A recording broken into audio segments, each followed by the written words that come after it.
ఈరోజు అయితే మస్తు అస్సలు ఎన్ని గనం చూసినాం ఇక్కడ మస్తు ఆనందంగా ఉంది. ఇది మిరపకాయ చెట్టు మస్తు పెద్దగా అయిపోతుంది. మింట్ ఫ్రెష్ మస్తు స్మెల్ వస్తుంది. టమాటా ఎంత బాగుంది చూసుకోండి. ఇక ఇది పెద్దగా అయిందనుకో ఎంత బాగుంది కదా, మస్తు ఆనందంగా అనిపిస్తుంది. ఎందుకంత ఆనందంగా అనిపిస్తుంది అని ఇప్పుడు చూపెడతాను నేను. ఆగుర్రి ఒక 2 నిమిషాలు. ఇది కూడా మిరపకాయ పెద్దగా అవుతుంది. ఇది మెల్లగా మెల్లమెగా పెరుగుతుంది. ఇది కూడా మెల్లమెగా మిరపకాయ. ఇక రోజు చెట్టు ఇదైతే చంప మసాలా మస్తు పెద్దగా ఎంత బాగుంటుందో మిరపకాయ. ఆల్రెడీ ఇష్ట అయిపోయేటట్టుంది. ఇవ్వండి పూతలు వస్తున్నాయి. ఇంకా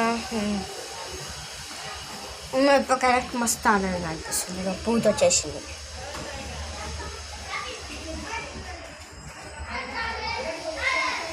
పూత ఎంత మంచిగా వచ్చింది అబ్బా. ఒక్కొక్క దగ్గర గుత్తులు వచ్చేసింది పూత. ఇంకోరి ఇట్లా ఆర్గానిక్గా పండించుకోవడం నాకు చాలా ఇష్టం. మీలో ఎంతమందికి ఇష్టమో చెప్పండి. అమ్మమ్మనైతే నాకు చెప్పుకుంటా మస్తు నవ్వుతుంది. అమ్మమ్మ నీకు ఇష్టం కదా అమ్మమ్మ ఇట్లా పెంచుకోవడం? మా ఊరికి వెళ్తే ఇంకా మా ఊర్లో కూడా మస్తు చెట్లు ఉంటాయి కదా అమ్మమ్మ.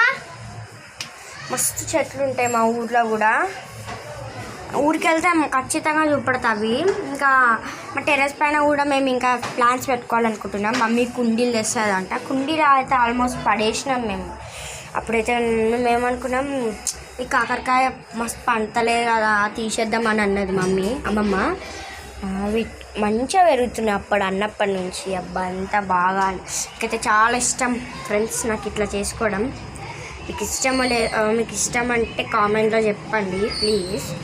టమాటాని అయితే మంచిగా పెరుగుతుంది. నాకు టమాటా పెరగడమే కావాలి. పక్షులు ఏడా తినేస్తాను భయం అవుతుంది. గోడ ఉంది కానీ గోడపైకి ఎక్కి తినేస్తాను. సరే అమ్మా బాయ్.